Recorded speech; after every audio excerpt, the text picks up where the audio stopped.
2026 பொங்கல் திருவிழாவை முன்னிட்டு ஜனவரி 9ஆம் தேதி வெளியாக உள்ள ஜனநாயகன் திரைப்படம் தமிழ் சினிமாவில் ஒரு முக்கியமான தருணமாக பார்க்கப்படுகிறது. விஜய் நடிப்பில் வினோத் இயக்கியுள்ள இந்த படம் விஜயின் கடைசி திரைப்படமாக இருப்பதால் ரசிகர்கள் மத்தியில் பெரும் எதிர்பார்ப்பை உருவாக்கியுள்ளது. பூஜா ஹெக்டே, பாபி தியோல், பிரியாமணி, பிரகாஷ் ராஜ், மமிதா பைஜு, கௌதம் வாசுதேவ் மேனன் உள்ளிட்ட பலர் முக்கிய கதாபாத்திரங்களில் நடித்துள்ளனர். இந்த படத்தின் கலை இயக்குநராக பணியாற்றிய வி. செல்வகுமார் சமீபத்தில் அளித்த ஒன்று பேட்டியில் தனது பயணத்தை மிக நிகழ்ச்சியுடன் பகிர்ந்துள்ளார். விஜய் சாருடன் நான் ஏற்கனவே பல படங்களில் உதவி கலை இயக்குநராக பணியாற்றியுள்ளேன். ஆனால் ஜனநாயகன் எனக்கு ஒரு தனி அடையாளம். இது ஒரு முழு பொறுப்பும் முழு சுகாதாரமும் கொண்ட ஒரு அனுபவம் என அவர் துவங்கினார்.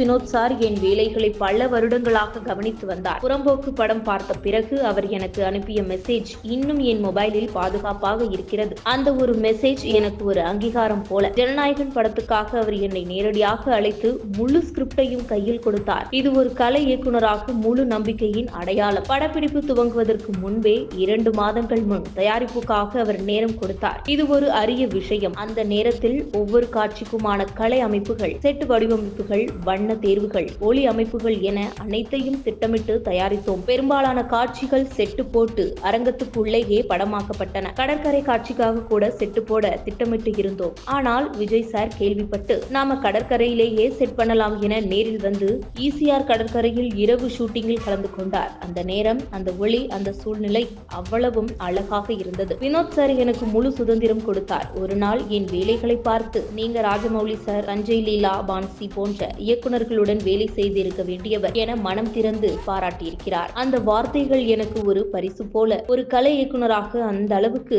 அங்கீகாரம் கிடைப்பது அரிது. படத்தின் ஒவ்வொரு செட் அமைப்பும், ஒவ்வொரு வண்ண தேர்வும், ஒவ்வொரு பின்னணியும் கதையின் உணர்வுகளை பிரதிபலிக்க வேண்டும் என்பதற்காக நாங்கள் குழுவாக வேலை செய்தோம். விஜய் சார் ஒரு காட்சிக்குள் நுழையும் பொழுது அந்த இடம் உண்மையில் அந்த கதாபாத்திரம் வாழும் இடமாக மாற வேண்டும். அந்த உணர்வை உருவாக்கும் பொறுப்பு எனக்கு இருந்தது. அது சவாலானது, ஆனால் அதே நேரத்தில் மிக இனிமையாகவும் அமைந்தது. ஒரு கலை இயக்குநராக வெறும் தொழில்நுட்ப வல்லுநர் மட்டுமல்ல, விண்வெளி மற்றும் வடிவமைப்பு மூலம் ஒரு கதை சொல்லி ஜனநாயகன் எனக்கு ஒரு மைல்ஸ்டோன். இது ஒரு கலைஞனின் கனவுக்கு கிடைத்த வாய்ப்பு. அந்த அனுபவம், அந்த நம்பிக்கை, அந்த சுதந்திரம் எல்லாமே சேர்ந்து ஜனநாயகன் எனக்கு ஒரு வாழ்க்கை மாற்றம் போல இருந்தது என்று அவர் கூறியிருந்தார். மேலும் இதுபோல உங்கள் கருத்துக்களை கமெண்ட் பாக்ஸில் கமெண்ட் பண்ணுங்க.